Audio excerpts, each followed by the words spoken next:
with his phone.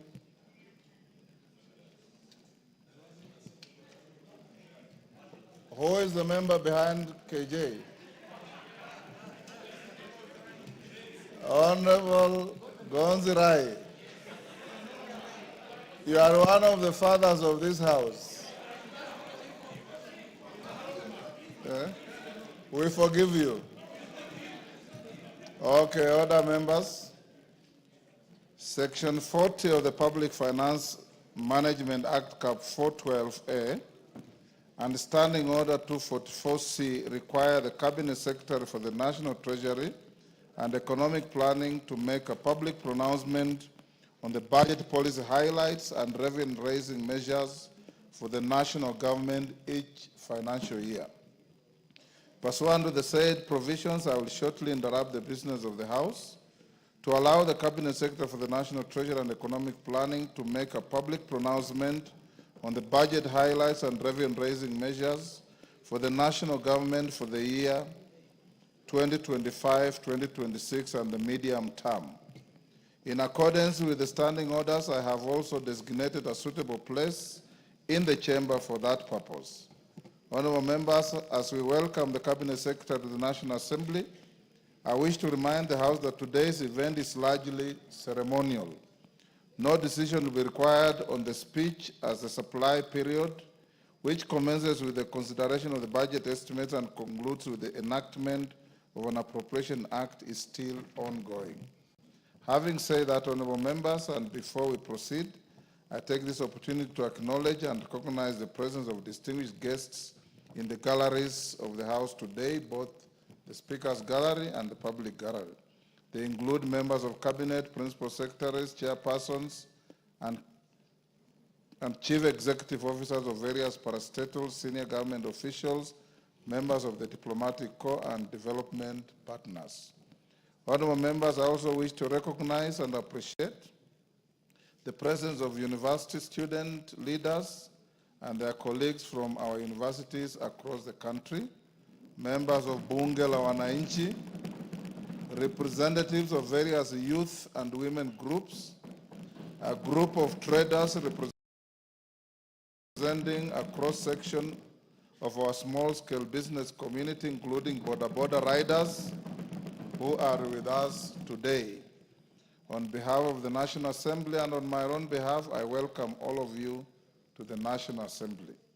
Before I invite the Cabinet Secretary to make the pronouncement, I wish to remind the House that in accordance with the provisions of Standing Order 244C3, the Cabinet Secretary shall be heard in total silence, without question or clarification being sought by any one of you. Honorable members, and you'll only cheer by thumping your feet, not by verbal expressions. Honorable members, I now interrupt the business of the House to allow the Cabinet Secretary to make a public pronouncement on the budget policy highlights and revenue-raising measures for the national government for the financial year 2025-2026. The Cabinet Secretary for the National Treasury and Economic Planning, Honorable FCPA John Mbandi Ngonga, EGH. You are now invited to proceed. I thank you, members. Yes.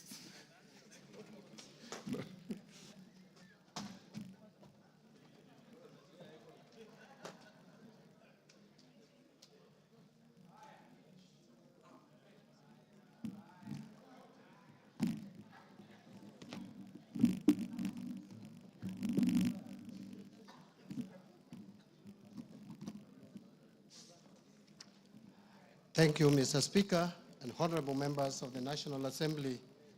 I want to thank you, Mr. Speaker, for granting me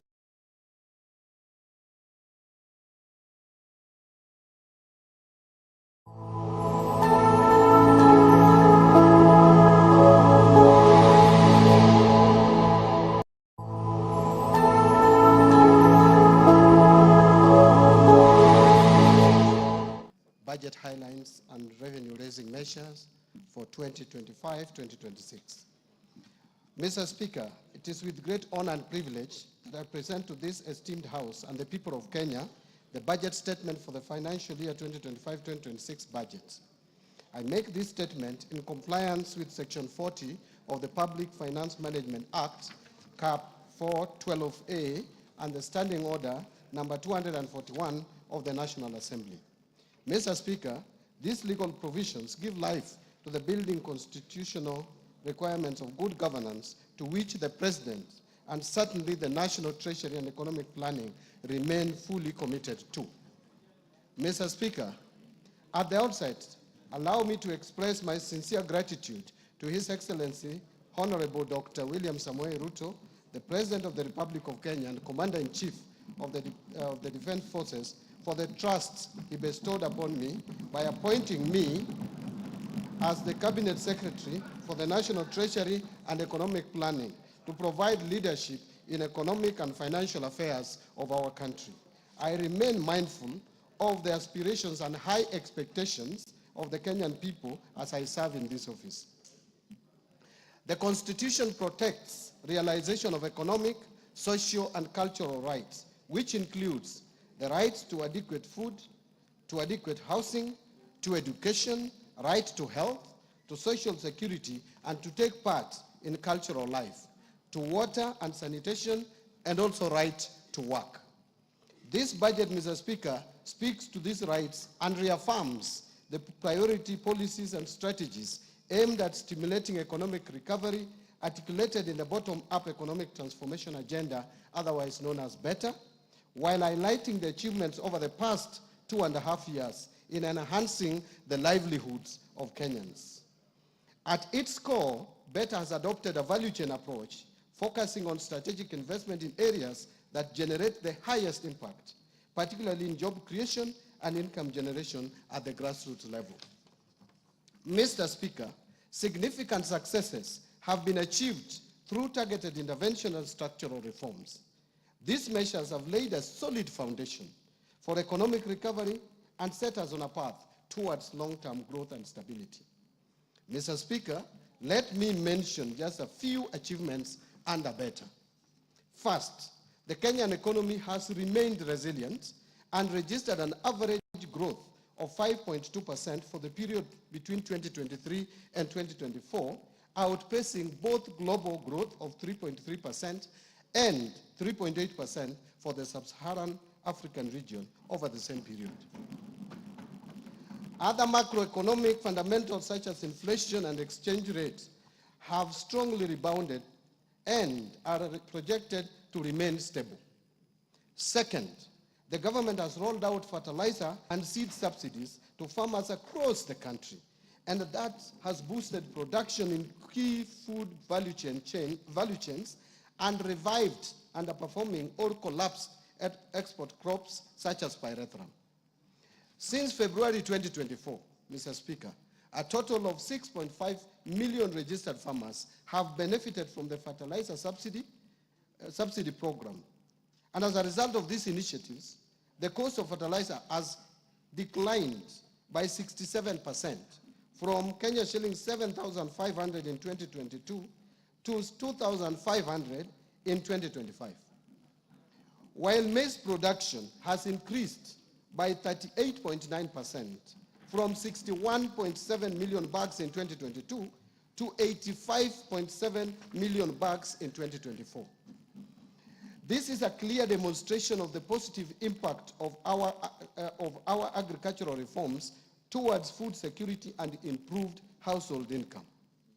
Third, to support livelihoods and small businesses, the government has disbursed loans amounting to over 75 billion by the end of May 2025 through the Financial Inclusion Fund, popularly known as the Hustler Fund. This initiative has provided access to affordable credit to over 26 million customers with a strong base of 9 million repeat borrowers and a repayment rate of 79%. A total of 4.5 million borrowers are eligible to be graduated to the mainstream financing institutions. And to build a culture of savings for the future, the fund has also successfully mobilized 4.5 billion in savings from its beneficiaries. Fourth, To enhance the attainment of universal health coverage, the government has expanded social health insurance. And as of May 2025, more than 22 million Kenyans were registered with the Social Health Authority, what we call SHA, representing a remarkable 175% increase in membership compared to the 8 million previously enrolled under the defunct National Hospital Insurance Fund, NHIF. This marks a major milestone, Mr. Speaker, in our health sector reforms and brings us closer to our goal of equitable, affordable, and accessible health care for all. Fifth, in fulfillment of the commitment to deepen home ownership and close the housing gap, the government has facilitated the construction of affordable housing units across the country. Since September 2022, 2,379 affordable housing units have been completed across 4 counties, with another 11,000 units in the last stages of completion. The units have been advertised for sale to the public through the Boma Yangu platform. And in addition, there are 148,465 units under active construction across the remaining 43 counties. As part of the program, the government is also supporting the development of institutional housing for the uniformed services and students.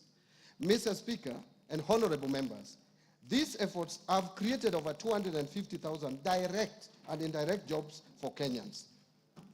In addition, over 11 billion has been ring-fenced for Juakali and MSMEs to support local fabrication of steel doors, windows, and other construction materials.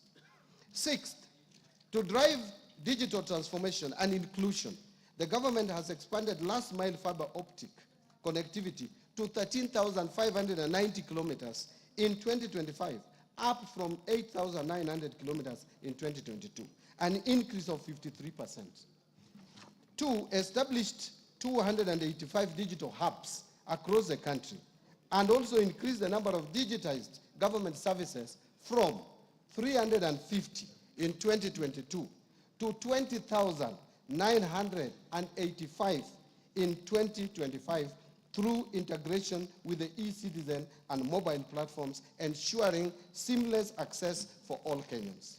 7, to promote access to reliable and competitive energy, the government has expanded energy generation by installing an additional 167 megawatts of electricity from 3,076 megawatts in 2022 to 3,243 megawatts in 2025. This has enabled connection of 932,839 more customers to electricity. The system peak has increased from 2,149 megawatts of electricity in July 2022 to 2,316 megawatts of electricity in February 2025. The total number of customers connected to electricity has increased to 10 million in 2025 from 8.9 million in 2022.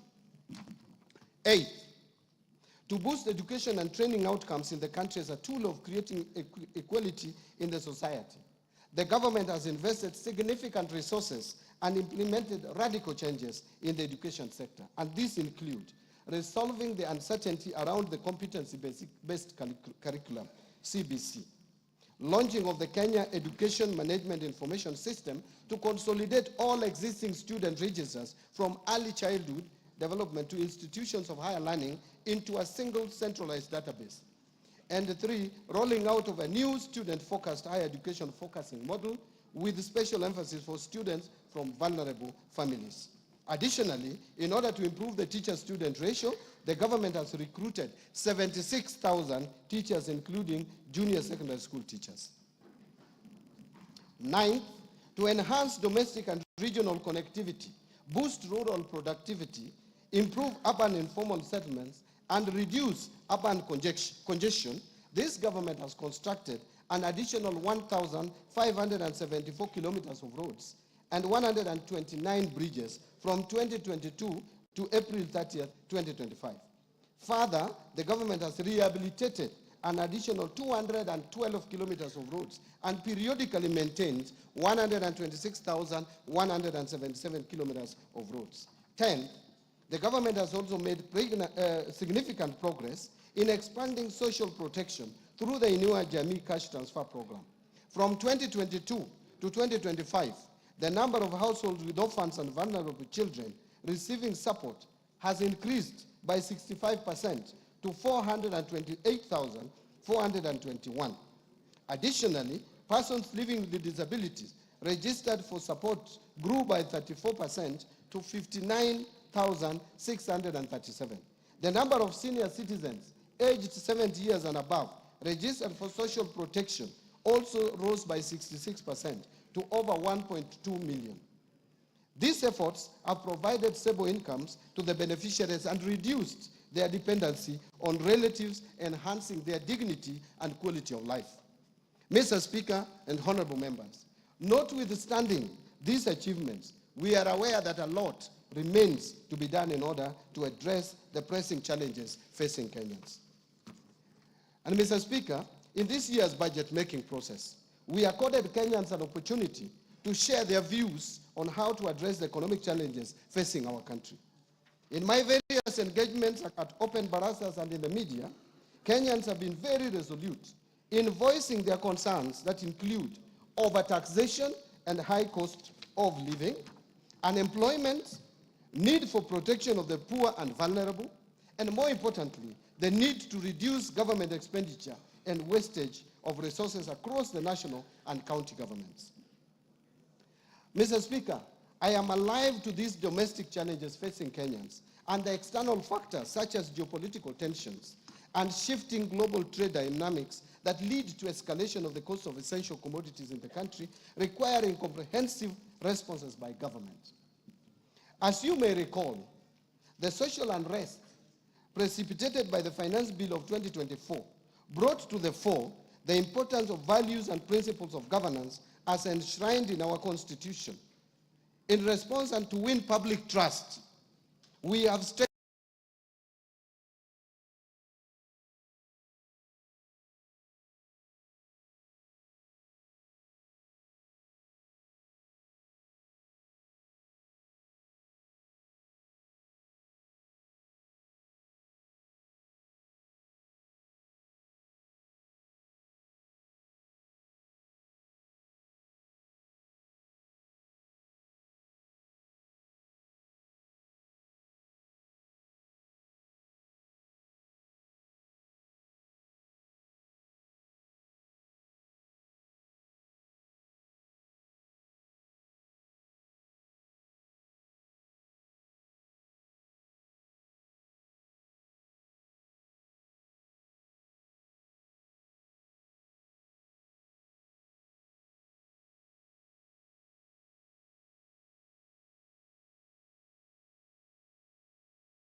St. Alois Masimba Parish inseyobotenere bwafata Robert Onyonga.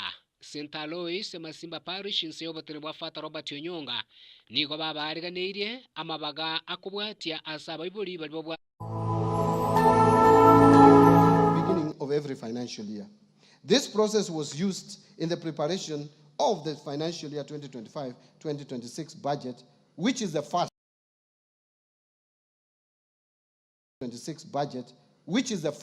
time it is used, and which budget I submitted to this House on the 30th of April 2025. Second, in response to concerns realistic revenue projections, we have reduced revenue projections to be in line with the trends. Therefore, Mr. Speaker, revenue projections in the financial year 2025-26 budget and over the medium term are consistent with the growth of the economy.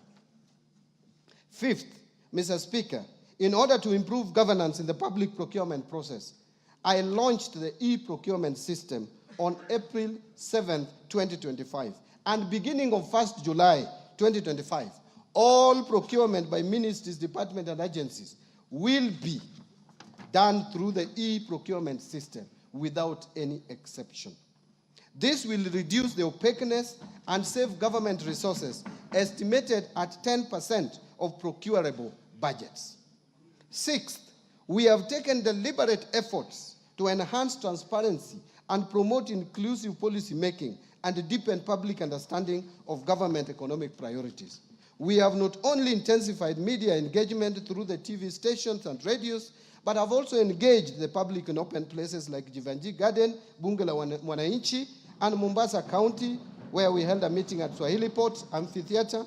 Similar engagements have taken place in other locations in Nairobi, Mombasa, Eldoret, and Nyeri, thereby providing valuable insights and lessons which have been taken into consideration while preparing this budget. Seventh, Mr. Speaker, in order to create additional jobs for the youth, the government has begun rolling out Climate Works, a nationwide program that will engage over 110,000 youth across all 47 counties. The program started last year in Nairobi's informal settlements and has been a great success. Now it is being expanded to the rest of the country. Climate Works is designed as a social support program that gives young people paid work to improve their communities. The youth will help build roads, plant trees, and clean up the environment in their neighborhoods.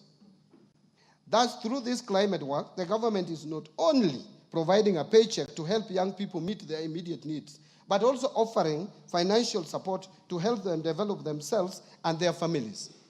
Indeed, the program enables them to save money and prepare for their next steps, including starting businesses, continuing their education, or finding long-term jobs. I encourage all our youth to register ahead of the registration deadline. Today, Mr. Speaker, having heard Kenyans loud and clear, we have accommodated their diverse concerns in the financial year 2025-2026 budget. And in this regard, this budget provides highlights of the measures the government has taken to stimulate economic recovery, strengthen macroeconomic stability, and enhance resilience of our economy. Mr. Speaker, achieving these strategic objectives will require that we pull in the same direction. It is in this context that His Excellency the President has urged us to put our differences aside, build bridges, and focus on implementation of strategic interventions for a better Kenya. Mr. Speaker, in this respect, the theme for this year's budget is stimulating sustainable economic recovery for improved life